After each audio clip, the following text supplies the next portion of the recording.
बिस्मिल्लाहिर्रहमानिर्रहीम, अस्सलाम वालेकुम। फोकस विद फायजा में आपको खुश आमदेद। हालिया 3-4 दिन किसी भी ड्रामेटिक जो सीन है उससे कम नहीं रहे पाकिस्तान में। हम सियासी तनाज़ुर में देख लें, हम कानूनी तनाज़ुर में देख लें, हम सिविल मिलिट्री रिलेशनशिप के तनाज़ुर में देख लें, लॉट्स हैज़ हैपेंड। और ये जो बहुत अहम खबरें सामने आई हैं, इसका तज्ज़िया करना चाह रहे हैं हम, जानना चाह रहे हैं कि अब पाकिस्तान किस राह पर गामज़न है? पाकिस्तान की पॉलिटिकल लीडरशिप किस राह पर गामज़न है? पाकिस्तान की जो इम्पोर्टेंट इंस्टीट्यूशंस हैं, पाकिस्तान की अदलिया, पाकिस्तान की मिलिट्री लीडरशिप, क्या सोच रख रहे हैं पाकिस्तान के हवाले से? इसके लिए मेरे साथ मौजूद हैं सीनियर जर्नलिस्ट जावेद राना साहब। किसी तारुफ के मोहताज नहीं है, बड़ी देर से प्रिंट मीडिया के साथ वाबस्ता रहे हैं। He is covered a lot of stories, he works on documentaries, international media के साथ काम करते हैं और डिजिटल और ब्रॉडकास्ट मीडिया में भी ही contributes a lot. Javed Rana साहब, अस्सलाम वालेकुम और खुश आमदीद। वालेकुम सलाम, थैंक यू वेरी मच। बहुत शुक्रिया, आपने वक्त निकाला। सबसे पहले मैं आपसे ये पूछना चाहूंगी कि हमने देखा कि इमरान खान साहब के अरेस्ट के बाद प्राइवेट प्रॉपर्टीज, पब्लिक प्रॉपर्टीज को बहुत नुकसान पहुंचा। हम ये भी सुन रहे हैं कि तमाम तर केसेस जो हैं ये इमरान खान साहब पर ही बनाए जा रहे हैं और उनको ही मुर्दे इल्जाम ठहराया जाएगा। लेकिन अगर हम इस पस मंजर में जाएं कि इमरान खान साहब ने कहा था, मुझे अगर आप गिरफ्तार करेंगे मैं मौजूद नहीं हूंगा, रिएक्शन सामने आएगा। तो ये जो प्रॉपर्टीज को नुकसान पहुंचा है, इसके लिए किसको जिम्मेदार ठहराया जाए? मेरा ख्याल है कि किसी एक फरीक को हम जिम्मेदार ठहरा नहीं सकते। अगर ये कहा जाए कि सिर्फ पीटीआई ही जिम्मेदार है, फौज जिम्मेदार है या मुस्लिम लीग नून जिम्मेदार है, तो मेरा ख्याल it would not be fair. हमें जिसकी जितनी जिम्मेदारी है उसको थोड़ा सा प्रॉपर एक प्रोपोर्शनेट कॉन्टेक्स्ट में देखना होगा। आप देखिए, इमरान खान का लगता ये है कि कंटीजेंसी प्लान था कि अगर उसको गिरफ्तार किया जाएगा तो मज़ारों की शक्ल क्या होगी। और इमरान खान ने अपने इंटरव्यू में कहा कि देखें, अगर आप जिस जिस तज़हीक अमेज़ तरीके से मुझे गिरफ्तार किया गया, इसका रद्द-ए-अमल होना था। फिर साथ उसने ये भी कहा कि मैं तो चूंकि आप हुकूमत की कैद में था, मुझे नहीं पता क्या हुआ मेरे बाद। जब लीडरशिप ना हो तो फिर लोग किसी भी तरफ जा सकते हैं। हुकूमत ने एक ऑडियो लीक की है जिसमें जो पीटीआई की जो मिडिल रैंकिंग सीनियर लीडर्स हैं वो आपस में बात कर रहे हैं, यास्मीन राशिद हैं और समबडी सेनेटर एजाज हैं, कि लोगों को कह रहे हैं, आई डोंट नो कि हाउ फार ये ऑडियो ठीक है, लेकिन anyway going by that audio leak, के कोर कमांडर के घर के सामने मुजाहरा करें। अरे कोर कमांडर के घर के सामने मुजाहरा करने के बाद लोग अंदर गए हैं। देखें, बात यह है कि लोगों के अंदर एक रिजेंटमेंट तो पाई जाती थी, जो वो मुख्तलिफ कंट्रोवर्सीज चल रही हैं, फ़ौज की सियासत में मुदाखलत, और जो इमरान खान खुद, आज़म स्वाति और बाकी लोगों ने इल्ज़ामात लगाए हैं फ़ौज के और फ़ौज के अदारों के ऊपर, आईएसआई के ऊपर, कि पुलिस उनको पकड़ती है और बाद में आईएसआई के हवाले कर देती है, उनको टॉर्चर किया जाता है, सेक्शुअली अब्यूज़ किया जाता है और उनसे ज़बरदस्ती एतराफ़ जुर्म की स्टेटमेंट्स ली जाती हैं। उस कस्टोडियल पूरे टॉर्चर। कस्टोडियल टॉर्चर, उसके अलावा पीटीआई कह रही है कि 3500 के करीब लोग इमरान खान की गिरफ्तारी से पहले जो है गिरफ्तार हुए थे, उसके बाद भी हुए हैं। 3-4 हज़ार के लोग जो हैं वो गिरफ्तार हुए, और सबकी जो कॉमन कंप्लेंट ये है कि उनके साथ टॉर्चर किया गया। और फिर इमरान खान ने over the period of time in लोगों को गद्दारों का लफ्ज़ इस्तेमाल किया है, मुख्तलिफ तशबीहात दी हैं, तारीखी तनाज़र में मीर जाफ़र के कॉन्टेक्स्ट बताया है। तो मेरा ख्याल ये है कि उसका असर भी यकीनन होगा, लेकिन जो बड़ी पिक्चर है हमें उसको इग्नोर नहीं करना चाहिए। जो मैंने कोई सैकड़ों वीडियोस देखी हैं सोशल मीडिया के ऊपर, मेरा जो एनालिसिस ये है कि हो सकता है कि ये कहा गया हो कुछ पीटीआई के वर्कर्स को कि आप कोर कमांडर्स की रेजिडेंस पे जाएं, हो सकता है कि ये कहा गया हो कि मिलिट्री की रेजिडेंस को टारगेट करें, लेकिन जो लोग गए हैं उनके अंदर गुस्सा मौजूद था। वो गुस्सा जो है वो एक नेचुरल गुस्सा जो मुझे नजर आया। और दूसरी बात यह है कि वो इतनी तादाद में जो लोग निकले हैं, तो वो इसका मतलब ये है कि ये 100% प्लानिंग नहीं है, इसमें एक नेचुरल फ्लो ऑफ एंगर भी है। अच्छा, हम इस बात में बाद में जाएंगे कि इसकी वजूहात क्या है इस गुस्से की, लेकिन मैं आपको दूसरे दो फरीकों को भी बताता जाऊं कि जो इसके अंदर इन्वॉल्व हो सकते हैं। हुकूमत, क्योंकि पुलिस के लोग, जो वीडियोस आई हैं उसमें प्राइवेट प्रॉपर्टीज को डैमेज कर रहे हैं, गाड़ियों को वो डंडे से तोड़े, सिविलियन कपड़ों में हैं, लेकिन विजुअल जो उनके एविडेंस है जी। हाँ, जो उनके पास डंडा है वो पुलिस का है। जैसे कहते हैं ना कि चोर अपनी कोई ना कोई शवाहद पीछे छोड़ देता है। पुलिस यूनिफॉर्म में कुछ लोग मोटरसाइकिल्स को डैमेज कर रहे हैं। अब देखिए, हमें सोशल मीडिया के बारे में मुहतात होने की भी जरूरत है। इसके अंदर पुरानी वीडियोस भी आ जाती हैं। मैंने ऐसी वीडियोस भी देखी हैं जो पाकिस्तान की नहीं है। तो एनीवे जो प्लाजिबली लग रहा है कि ये सारी चीजें हुई हैं। इसी तरह हमें फौज की गाड़ी से लोग भी निकलते हुए नजर आए हैं। वो डेमोन्स्ट्रेशंस के अंदर गए हैं, एक्टिविस्ट के अंदर गए हैं। अब सवाल ये है कि फौज खुद इतने बड़े पैमाने पे ये काम नहीं करवा सकती, एजेंसियां इस बड़े पैमाने पे काम नहीं करवा सकती। कुछ लोग सिविलियन क्लोज में जो मजाहिरीन हैं उनको डायरेक्ट कर सकते हैं, आप ये कर लें वो कर लें। हाँ, ये सवाल भी उठाया जा रहा है कि भाई कंटोनमेंट में जब एंट्रीज हुई है मजाहरीन की, उनको रोका क्यों नहीं गया। तो मेरा ख्याल ये है कि फौज के हमारे जो कोर कमांडर थे लाहौर के, उनके अंदर ये बिल्कुल सही ख्याल, ये मेरे ख्याल में मेरी असेसमेंट बिल्कुल ठीक है कि पाकिस्तान की जो फौज है, ये किसी भी मुल्क की फौज है, एसेंशली जो कि सोल्जर है, उसकी जो ओरिएंटेशन है, ट्रेनिंग है, वो दुश्मन के खिलाफ है, वो अपने लोगों के खिलाफ नहीं है। तो मेरा ख्याल है कि उन्होंने मोहतात रहने की कोशिश की है कि हमें अपने लोगों के खिलाफ, अपने लोगों के ऊपर गोली नहीं चलानी चाहिए।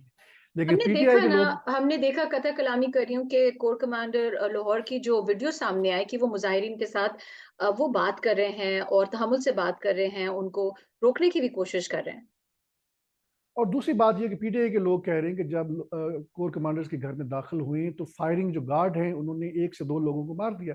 अब ये किस हद तक ठीक है हमें नहीं पता, लेकिन अब पीटीआई, इमरान खान ने कहा कि 40 लोग अपनी जान दे चुके हैं और dozens of others, I would say दर्जनों लोग जो हैं वो जख्मी हैं। अब इसमें किस हद तक सदाकत है हमें इल्म नहीं है, लेकिन मेरा ख्याल है कि ये प्लाजिबली, ये जो फिगर है जो दे रहे हैं, it is a quite possible, क्योंकि रिएक्शन हुआ है हमारे रेंजर्स और जो पुलिस की तरफ से, फौज की तरफ से कितना हुआ है हमें इल्म नहीं है। लेकिन जो 40 लोग अगर ये मारे गए हैं तो कहीं ना कहीं तो कुछ तो हुआ है। फिर मैंने वीडियोस भी देखी हैं जिसमें फौज के सरबराह के नाम तक लिए गए हैं, जी कि हम जीएचक्यू जाएंगे। जीएचक्यू के ऊपर भी आपको पता है हमला किया गया है, मिलिट्री की मुख्तलिफ इंस्टॉलेशंस के ऊपर हमला किया गया है। मेरे ख्याल में ये जो पीटीआई की तरफ से, या दूसरे लफ्जों में पॉलिटिकल एस्टेब्लिशमेंट की तरफ से, एक अंडरलाइंग मैसेज देने की कोशिश की जा रही है कि देखिए, आप हमें ये ना बताया करें कि पुलिस ने हमारे लोगों को अगवा किया है। हमें पता है कि पुलिस लोगों को अगवा करके आपके पास भिजवाती है, आप उनको टॉर्चर करते हैं, और हमें इसलिए हम जो अटैक्स जो हैं वो पुलिस पे कम करेंगे, पुलिस के साथ साथ जो है फौज के ऊपर भी करेंगे और जो हमारे खुफिया अदारे हैं उनके ऊपर भी करेंगे। ये एक नया न्यू नॉर्मल है पाकिस्तान के अंदर।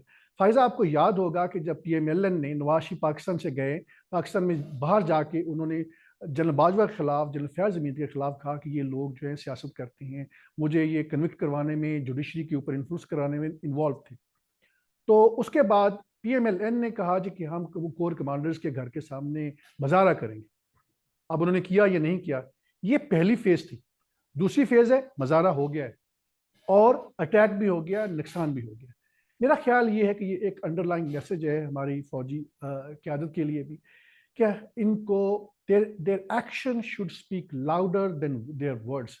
क्योंकि आप कहते हैं कि हम सियासत में इन्वॉल्व नहीं हैं, हमारी भी ख्वाहिश है आप इन्वॉल्व ना रहें, लेकिन जब लोग गलियों में, बाज़ारों में बताएंगे कि हमें फौजी अदारों ने अगवा किया है, हमें टॉर्चर किया गया है, तो उसका एक नेचुरल रिजेंटमेंट होगी। इमरान खान अकेला कुछ भी नहीं है। इमरान खान ने जो पाकिस्तान के अंदर पॉलिटिकल सिचुएशन है, जो पब्लिक रिजेंटमेंट है फौज के खिलाफ, उसको सियासी तौर पे कैश करने की कोशिश की है, जिसमें वो कामयाब हो गया। देखिए, जो इसमें आपने बड़ी कहा कि वाकई ये चीज जो है, ये जो पीटीआई का ये मानना और ये कहना जो आपने कहा कि रिएक्शन बहुत हद तक अवामी रिएक्शन भी सामने आया इमरान खान साहब के अरेस्ट के बाद। जिस ऑडियो की आप बात कर रहे थे, ऑब्वियसली वेरीफाइड नहीं है, ऑथेंटिक ऑडियो है नहीं है, टाइम विल टेल। लेकिन दूसरी तरफ ये भी हमने देखा जावेद साहब कि इमरान खान साहब के अरेस्ट की बड़ी देर से बाज़गश्त थी। हमने देखा कि मार्च 18 को भी हमने देखा जब उनकी वहां पे पेशी हुई है, उससे पहले ज़मान पार्क से कोशिश की गई। तो पीटीआई चौकन्ना थी, इमरान खान साहब की सीनियर लीडरशिप चौकन्ना थी। लेकिन जब उनको अरेस्ट किया गया, उसके बाद से हमने देखा कि सीनियर लीडरशिप जो थी वो बड़ी देर बाद एक उनके वाइस चेयरमैन की तरफ से पैगाम आया कि जी हम जो 6 सीनियर लीडर्स हैं वो मुलाकात करेंगे। एक तरह से अंडरग्राउंड हो गई पीटीआई की लीडरशिप। गो के मैसेजेस आते रहे कि जी हम पुरअमन एहतजाज करेंगे, तोड़-फोड़ थोड़ी-सी शुरू हो चुकी थी। लेकिन इस सब में क्या लीडरशिप का मौजूद ना होना, मंज़र-ए-आम पर ना होना, क्या ये भी सवाल उठता है कि इसने जो प्रोटेस्टर्स थे या जो गुस्से में आग बगोला अवाम थी, उनको एक लीडरलेस जो थी वो प्रोटेस्ट की वजह से इसलिए अमलाक को नुकसान पहुँचा? ये मेरा ख्याल एक फैक्टर है पूरे हालात को ख़राब करने में, कि जब आपने टॉप लीडरशिप को गिरफ्तार कर लिया तो उसके बाद जो सेकंड लीडरशिप है उनको तो आप रहने दें। शाह महमूद कुरैशी जो हैं बड़े सेंसिबल आदमी हैं, और मेरा नहीं ख्याल कि वो किसी मुजाहिरीन को ये कहेंगे कि वो वायलेंट अटैक्स करें। तो अगर लीडरशिप जो सेकंड टियर लीडरशिप जो है ग्राउंड के ऊपर होती, तो जिस पैमाने के ऊपर तबाही हुई है वो ना होती। क्योंकि आम पहला रिएक्शन जो मीडिया के अंदर आया, जो हमारे ज़्यादातर मुबसरीन का आया, वो ये था कि देखें ये लगता है कि कुछ लोग ये इस सारी मामलात को इनकरेज करके पीटीआई को बैन करवाना चाह रहे हैं, और ये जो फौज जो है वो विक्टिम मोड का कार्ड प्ले करेगी। और मेरा ख्याल, और मैंने देखा कि शाह महमूद कुरैशी अपनी गिरफ्तारी से पहले भी कॉन्शियस थे, वो कह रहे थे ये हम नहीं करवा रहे, ये कोई और लोग करवा रहे हैं। मेरा ख्याल है कि सियासतदान झूठ बोलते हैं, आधा सच बोलते हैं। पीटीआई का रोल जो है आप उसको रूल आउट नहीं कर सकते। मेरे ख्याल में ये कंटीजेंसी प्लान था।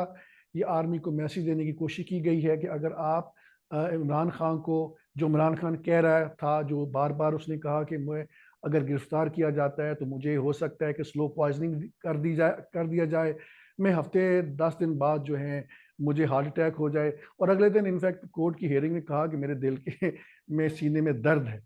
तो आई डोंट नो कि उसका क्या अंडरलाइंग रिजल्ट था। अब एक रिजेंटमेंट की वजह ये थी कि इमरान खान ने गुज़श्ता 1 साल से बात कह रहे कि हुकूमत और जो हमारे अदारे हैं, खुफिया अदारे जो हैं, वो लोगों को स्लो पॉइजनिंग कर रहे हैं। फिर उन्होंने नाम लिया कि जो प्राइम मिनिस्टर शहबाज शरीफ के जो गवाह थे और जो इन्वेस्टिगेटर्स थे, उनको किस तरह स्लो पॉइजनिंग किया गया, उनकी वो किस तरह मरे।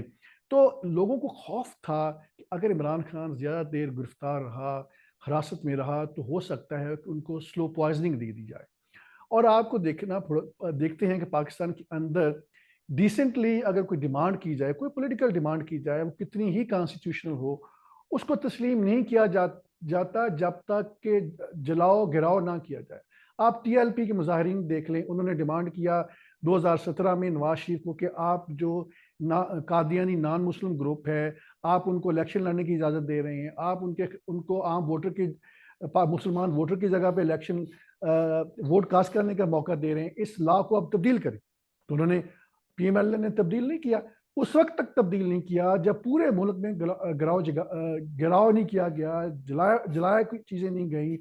पूरे के पूरे मुल्क के अंदर एक दहशतगर्दी की फजा जो है वो टीएलपी ने उस वक्त कायम कर दी थी।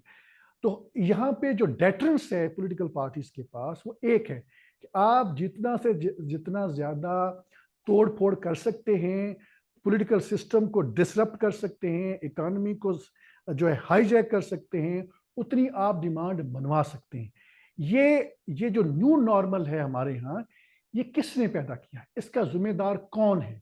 इसके जिम्मेदार हमारी सियासी क़यादत भी है, ख़ास तौर पे 2017 के बाद।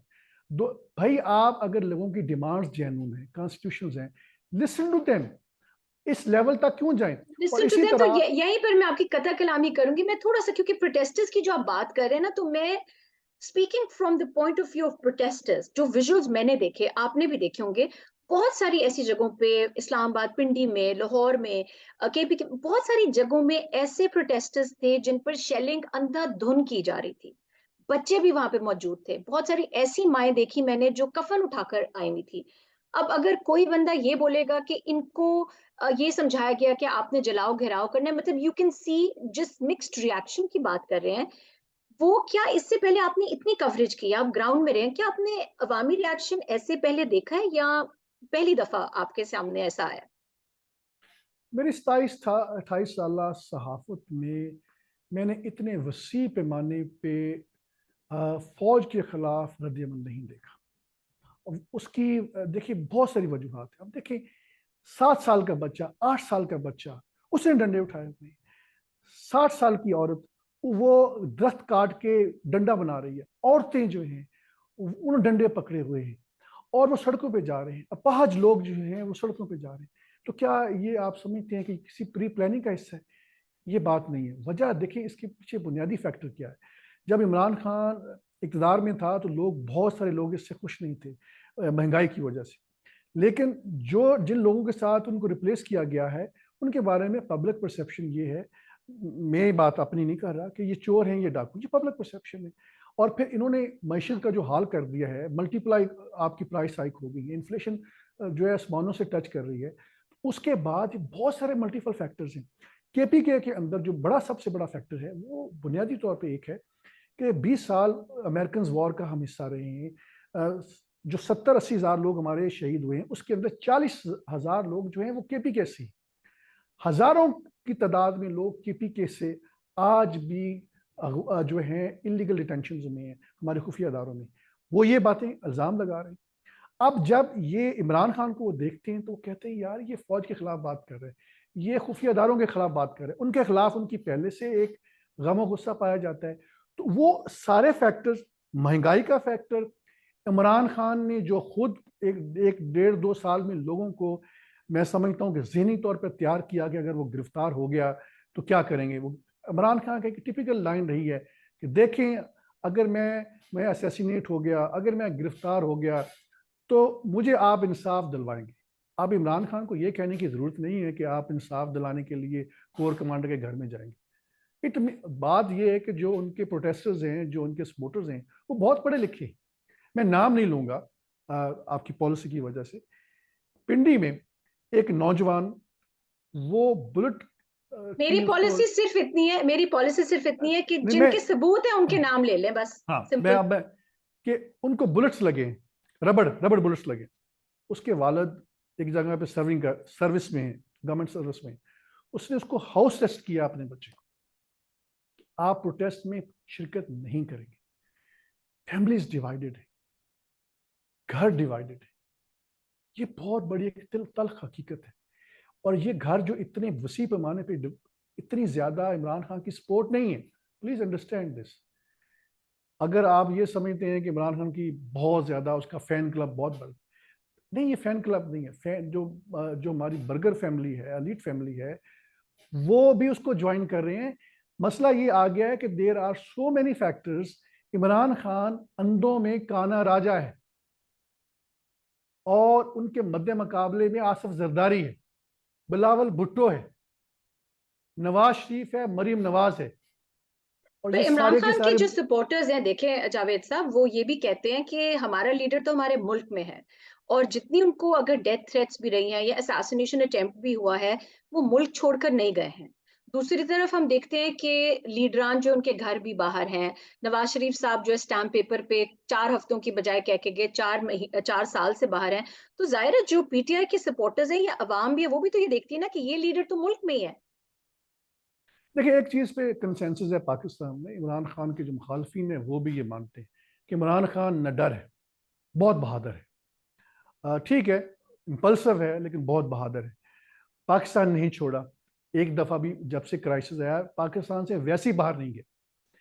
नवाज शरीफ पे 2000 में जब मिलिट्री टेक ओवर हुआ, 1 साल कैद में रहा, भाग गया। अच्छा जी, फिर अभी दोबारा क्राइसिस हुआ, फिर जनरल बाजवा के साथ डील की, गलत मेडिकल रिपोर्ट्स बनाई, सारी बोगस मेडिकल रिपोर्ट्स बनाई, फिर पाकिस्तान से भाग गया। 30-40 साल। आप देखें, लोग कहते हैं इमरान खान प्रोजेक्ट। इमरान खान का प्रोजेक्ट कब लॉन्च हुआ? 2011 में। अच्छा जी, फिर 2018 में। इक़्तिदार कब मिला? एक दफा 2018 में। नवाज शरीफ का प्रोजेक्ट कब लॉन्च हुआ? 80s में एक दफा, 90s में दूसरी दफा, 90s में दो दफा इलेक्शन हुए, 2 दफा लेकर आए। फिर ये बहुत बड़े डेमोक्रेट बन गए अपने नवाज शरीफ साहब। तो दो लोगों का ख्याल था कि अब ये एक डेमोक्रेसी को प्रमोट करेगा और कोई बिहाइंड द सील डील फौज के साथ नहीं करके इक़्तिदार में आएगा।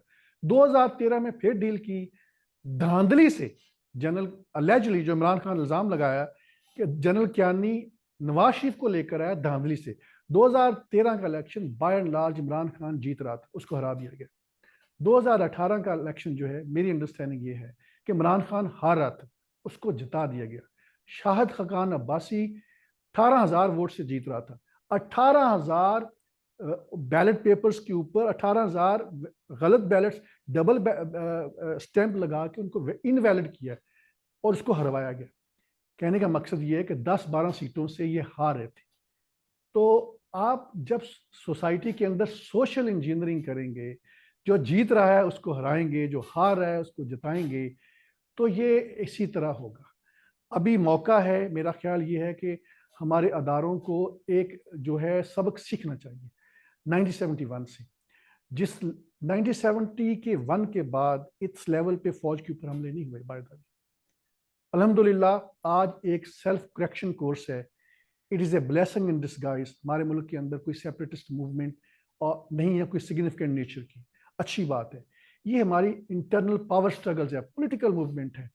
और हमें, मेरा ख्याल है कि जो लेसन ड्रॉ करने की ज़रूरत है वो बहुत से सीधे और सादा से हैं कि सियासत में मदाखलत ना की जाए, जजों को, पुलिस को डेमोक्रेसी को चलने दिया जाए।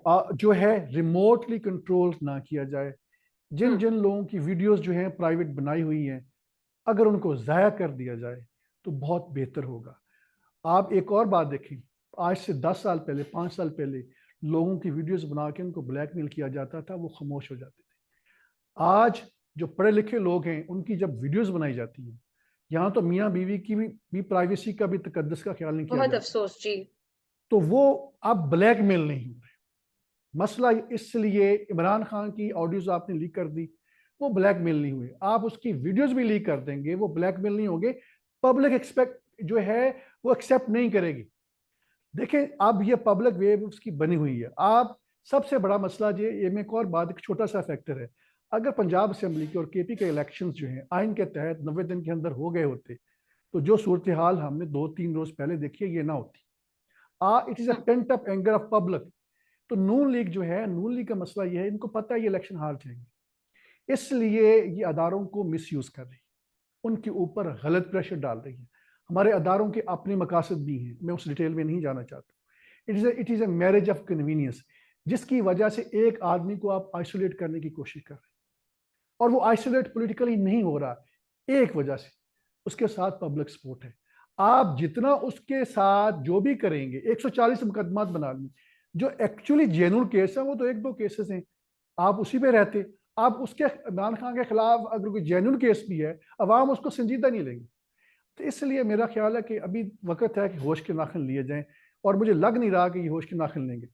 आखिर में जावेद साहब, I have about 2-3 minutes to wind this up. Important question वो ये है कि इमरान खान साहब ने इस्लामाबाद हाई कोर्ट में अपनी रिहाई के वक्त वहां बैठे हुए उन्होंने कहा कि इसके जिम्मेदार एक शख्स हैं, और उन्होंने COS आसिम मुनीर साहब का नाम लिया। ठीक है।